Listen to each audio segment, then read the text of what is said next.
各位好，唔知呢度有幾多人曾經得閒無聊揾過自己同邊啲名人撞生日嘅呢？咁話說我係12月13號，即係上個禮拜六出世嘅，唔係生日嘅，係啦。咁所以呢，就以前一揾之下呢，原來自己同即係什麼黃宗澤香港有個黃宗澤咁啊，然後同妻夫木聰日本嘅，咁但係最出名嘅呢，就莫過於 Taylor Swift 係啦，咁同佢哋都係同一日生日噶噃。唔係喎，仲有個㗎，仲有個外國男明星嘅黑人嚟㗎，叫咩咧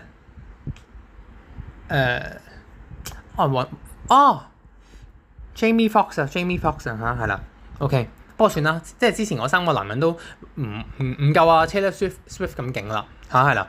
咁所以就算我唔係一個即係叫佢哋叫做咩 Swiftie 啦，係咪？好似即係 Taylor Swift 嗰啲嘅 fans 叫做 Swiftie 嘛，好似係咪？咁但係即係都莫名有個好感咯，因為畢竟同月同日嘅 birthday buddy 好似有個懶係有個親切感咁樣嘅係啦。咁但係最近咧，我竟然機緣巧合發現，我真係嗰陣時爆粗，即係而我嗰個粗口係更難聽嘅咯。我竟然同陳同佳，即係或者係陳同佳都同我同一日生日喎，都係12月13號喎。咁我就不得不走去研究佢嘅盤啦。同埋我想話咧，陳同佳嘅生日咧，即係例如早到喺嗰陣時19年啦，其實係冇嘅，即係上網你係揾唔到嘅，就算有 wiki entry 都係冇佢嘅生日嘅，因為我好記得即係呢個咁樣嘅大人物啦，叫做即係當然佢係 negative 嗰邊嘅大魔頭啦，係咪？即係嗰陣時你都會好想去研究下佢嘅嗰啲命格噶嘛，係咪？咁我記得我好耐以前揾咧係冇佢嘅 birth data 嘅，咁但係事隔 let's say 叫做6年之後啦係啦，總之係呢個2025啦。總之機緣巧合，我無端端就望到佢竟然同我同月同日出世呢個叫做污名化咗我嘅生日啦。咁我梗係要去研究啦。不過 by the way， 我想話咧，雖然我身為太陽射手又叫人馬，但係我絕對唔會為即係叫做好多太陽射手講好説話嘅，反而我曾經係鬧過好多嘅太陽射手啦。即係如果你哋不嬲有我，即係我嘅 Patreon， 你哋有睇我嘅 post， 我以前曾經鬧過、踩過、話過好多太陽射手嘅，好多變態賤人啦都係射手座嘅，係啦，即係呢度變態賤人係一個好概述啦。咁但係佢哋實質係邊方面仲會變，即係邊方面會變態咧？即係會特別喺邊啲地方會賤格咧？咁呢啲我以前喺即係某啲 post 都有講過嘅係啦，會員朋友都聽過嘅，喺呢都係呢年嘅啫嘛。呢年我有啲 post 會講過太陽射手嘅係啦。咁但係即係如果你哋係付費會員咁就唔好劇透啦。OK， 好 anyways， 咁所以即係我亦都好引以為戒咯。我希望我就唔會變成下一個人渣 PK 咯係啦。OK， 好 anyways 咁咧嗱，所以仲有我想話一日之差啫嘛韓國之前嗰個係咪 Big Bang 嗰個勝利啊？係咪總之有韓國有條友叫做勝利啦。OK， 咁之前話喺韓國佢又唔知類似吸毒啊、犯法啊、類似扯皮條嗰啲咁樣嘅嘢噶嘛，係咪？咁即係咩太陽咩 Big Bang 唔知咩太陽我唔知啊。即係但係我諗你知我講咩啦。我唔知佢係嚟自嗰個叫 Big Bang 定係嚟自太陽嘅一個 group 啦係啦。總之嗰條友就叫做勝利。真係贏咗嗰個勝利我唔知點解中國即係中文會咁樣去譯佢呢個名出嚟啦即係莫非佢嘅姓氏係姓，然後個名叫做李，但係你冇咩人姓嘅噃。OK，anyways 啦總之我想講什麼咧？係啦，好咁即係咁總之而家佢喺韓國都撈唔落去嘅啦，銷聲匿跡噶啦。但係你知唔知竟然喺早其實呢2-3個月啫嘛，知唔知佢去咗邊啊？佢竟然走咗去嗰啲 KK 園區啊，或者總之嗰啲即係嗰啲詐騙樂園啦，嗰啲咩金三角啊、柬埔寨啊、緬甸嗰啲嘅 friend 啦，佢去咗嗰度做一啲entertainment 啦係啦，at least 係 entertainment， 或者甚至佢已經係成為嗰啲行政高管嗰啲大粒嘢㗎啦。OK， 即係所以呢條咁嘅 PK 人渣，咁嗰陣時有先令我勾起興趣，係呢2-3個月嘅新聞嚟嘅啫，你哋揾啦係啦。咁我又走去揾一揾呢條 PK 乜料先，哇黐線㗎！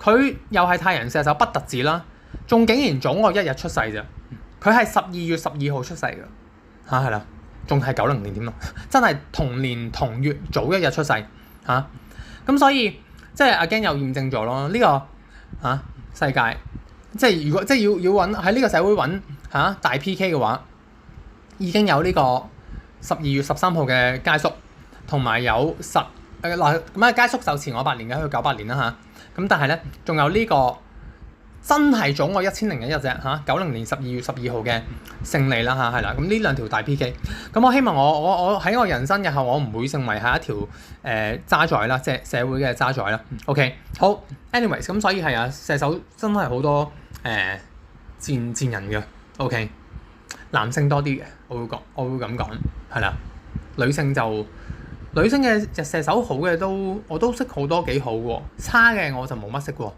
但係差嘅日射手男咧係啦，我都知啲嘅，即係唔係講緊呢啲即係出晒名嗰啲名人啦係啦，即係身邊有啲或者係 friend 嘅 friend 啊，或者一啲好大嘅圈子嘅嗰啲日射手男撲街，sorry PK 啦係啦，咁都知道佢哋嘅存在嘅 ，anyways 好。總之嗱，亦都希望大家祝福我唔會成為下一個呢啲嘅討厭嘅人物。好 ，anyways， 咁快啲想言歸正傳啦。咁所以我梗係，如果既然有呢個佳叔嘅公認嘅出世嘅年月日，咁梗係走去研究佢噶啦。OK， 咁但係就基於冇嗰個時間，咁冇時間就冇宮位，咁但係唔緊要嘅，即係有時我哋都可以望下啲星體噶嘛，係咪？因為你爭個1、2日係咪？咁即係就算爭1、2日，嗰啲星體都唔會點樣去移動得多嘅嚇，唔講月亮係咪？好 ，anyways， 咁但係因為佢係日射手嘅，咁所以我哋就一定要睇木星，因為射手座嘅掌管星或者你叫主星或者你叫守護星就係木星，然後佢咁啱嘅木星咧係好靚嘅喎，竟然走咗去雙魚座。OK， 嗱，我做一個好簡單嘅勾勒。佢係日射手呢樣嘢係不爭不變嘅事實嚟嘅，基於佢係12月13號。OK， 任何年份出世嘅人，總之你12月13號出世你就係日射手。咁所以咧，我哋所有嘅日射手你就必定要睇埋木星，因為木星就係嗰個嘅 host 係啦，射手座嘅管家。咁然後過嗰一年嘅咧佢係98年嘅咧，咁木就去咗雙魚。好啦。咁所以我哋知道呢個日射手木雙魚嘅關係咧，即係叫做一個4宮10宮嘅關係啦。而呢樣嘢咧，其實先令我更加有啲大膽假設，我甚至覺得其實佢根本佢本人就係上升雙魚座。OK， 咁即係如果係真係對翻個 birth time 嘅話，咁佢就應該係中午時分出世嘅。因為如果咁嘅話咧，就簡直會同佢嘅人生故事係非常之吻合貼切啦。OK， 咁但係講真，我就推唔到佢嘅盤，因為你要推盤你要揾好多嘅事情㗎。即係如果有揾我做個 service D 下嗰個嘅，即係我哋叫做一個 birth time rectification 啦，你會見到我有成幾廿條問題去問你嘅，係咪？問你幾時咩結婚，幾時有咩工作，幾時買樓，係咪？咁陳同佳呢啲嘅資訊唔係公開透明㗎嘛。OK， 咁但係因為我咁啱就係因為個 logic 就係話佢日射手就必然要睇木星，咁然後木星就亦都係不爭嘅事實地去咗雙魚座，形成呢個4宮10宮關係。但係如果連同佢上升咁啱即係要根據個 birth time 啦如果呢樣嘢都係 determine 咗佢係上升雙魚嘅話，就簡直同佢嘅人生呢件大事係完全100% 會 match 咗咯，嗰個 storyline 嗰個嘅背後嘅意象。咁是什麼嘅 storyline 我而家同你講陳同佳，你第一個你會諗佢係乜嘢咧？即係首先係殺人犯啦，但係佢係芸芸嘅殺人犯，世界上咁多嘅殺人犯裏邊，佢都叫做最成功嘅咯係啦嗱，即係呢度 no offense to 潘楚榮咩潘曉榮潘女士屋企人親友啦係啦 OK， 咁但係即係拜呢個嘅成功我就梗係講緊佢竟然可以去逃脫啦，係咪？咁然後仲喺呢個社會上引起咗一個軒然大波嘛，同埋佢係即係 between 港台之間，咁我哋叫做一個 international 嘅關係啦。OK， 咁所以咧即係如果你熟悉占星咁但係我唔喺度深究背後嗰個理論啦，嗰個嘅 methodology 啦。OK， basically 佢最出名，佢喺社會上面係點樣俾人去認識㗎？嗱，呢個咪就係十公我哋要講嘅嘢咯，係咪？阿陳同佳佢喺社會上面簡直係響當當啦，佢係有一個好臭嘅朵嘛。呢個臭朵就係話佢竟然喺 international law 裏邊係可以遊走啊，游刃有餘，然後佢係可以 escape from 嗰個制裁。OK 嗱，你哋不停而家去圈 keywords 啦。OK international law escape 啊，係啦，咁就即係逃避呢個嘅制裁啦。咁然後仲有佢得到一啲即係叫做政府嘅 favour 啦。嗱，即係當然啲政府梗係想誅死佢啦。OK 莫講話政府想誅死佢，你係人啊，你都係想誅死佢。但係佢喺呢啲嘅 area， 呢啲政府即係我哋叫做係咯，即係呢啲公共機構啊，或者嗱，如果古代我哋就係講皇帝㗎啦。OK 咁但係而家冇皇帝啦嚇。咁但係總之呢啲叫做行政啊社會最高嘅嗰個機關啦，佢亦都係可以得到嗰個 favour 啊嘛，就係嗰啲政府你唔可以判佢死刑啊嘛，你都即係求其叫佢即係叫佢係因為佢洗黑錢，然後俾佢坐咗唔知可能年零兩年啫嘛，幾個月啫嘛，係咪？咁佢就釋放啦，佢冇真係得到佢應該要 deserve 嘅嗰個制裁，咁係咪即係代表其實佢係 from 嗰啲嘅政府機關嗰度得到一個 favour 係咪？好啦，咁然後係咯，佢就係即係因為呢樣嘅嘢，令到佢喺社會上面惡名昭著啊，令到大家都望到佢嘅存在啊。OK，咁呢啲嘅嘢你熟占正話，你將呢啲嘅 themes 撈埋，你將呢啲嘅 keywords 喺度拼啊，咁我真係覺得其實佢就係好似會係直情上升雙魚添咯係啦，咁亦都即係如果係咁嘅話，如果真係上升雙魚，咁佢就會係中午出世嘅。好 anyways。好，咁以上咧，通通就係我嘅一個即係叫做大膽假設啦。咁但係就未經過小心求證嘅。好，咁然後咧，我而家繼續去大膽假設啦。不論宮位，即係不論佢嘅 birth time 啦。如果只睇星位嘅話咧，其實最大快人心嘅事，最有可能會幾時發生 ？OK，咁大快人心對於我哋全世界嘅人嚟講啦 ，OK。莫講政府啦，你但凡有良心血性，你都想誅死佢啦，你都想見到佢受報啦，係咪？即係受呢個現世報啦，係嘛？起碼受到即係社會嘅法律嘅制裁咯。OK，係啦，當然啦，即係如果係從玄學嚟講，因果報應佢必定會㗎啦嚇，今世受唔到，下世都會受㗎啦。喂，同埋我真係覺得好神奇啊！一個人殺咗一個人，你夜晚你瞓得着咩？即係同埋，尤其是你冇受到法律嘅制裁，你唔會覺得良心好過意唔去嘅咩？我肯定你唔會慢慢發惡夢嘅咩？係咪？同埋你殺人嗰下嘅情景，你一定係歷歷在目噶嘛？係咪？你點樣瞓得着啊？即係我都唔好話陳同佳，其實我真係覺得任何呢個世界嘅謀殺犯，你點會瞓得着啊 ？OK 即係但係如果畢竟你都受到法律嘅制裁係咪？你都好似覺得自己做咗啲嘢去彌補啦都受咗某啲嘅罪罰啦。但係陳同佳你冇啊，你完全冇受罪罰。即係我覺得你簡直係夜夜都失眠咯，你會精神崩潰咯。但係唔知點解佢而家竟然可以咁開心喺新山裏邊打機咯anyways 好啦，但係對於我哋廣大市民嚟講，人類嚟講，佢最快要受到刑罰嘅話咧我或者咁講我唔好講最快，我想講邊個最大可能性先係啦。最大可能性咧就係都要等到2027年嘅7月26號開始啦，因為嗰陣時咧27年嘅726就係木星會入處女座，咁即係話咩咧？咁即係同佢本命嘅木雙魚開始會打對台㗎啦。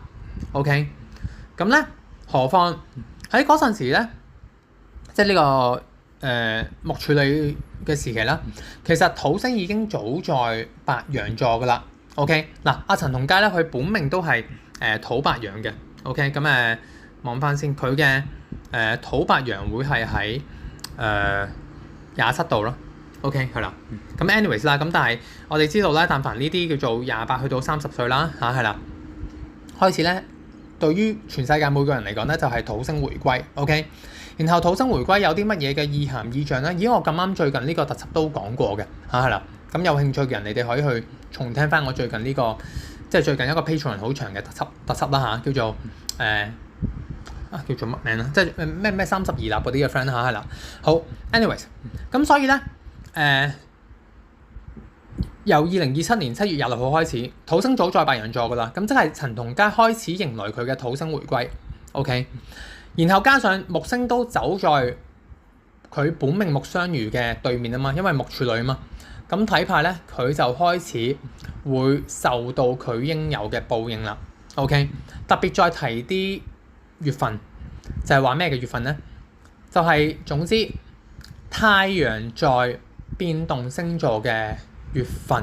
OK， 咁佢要受到呢個 karma 嘅機會率就只會更高嘅啫。咁即係咩咧？由2027年7月26開始，咁但凡太陽都喺翻處女座啦係啦，然後喺射手又叫人馬座，然後喺雙魚座，然後喺最後嘅變動星座就係雙子座。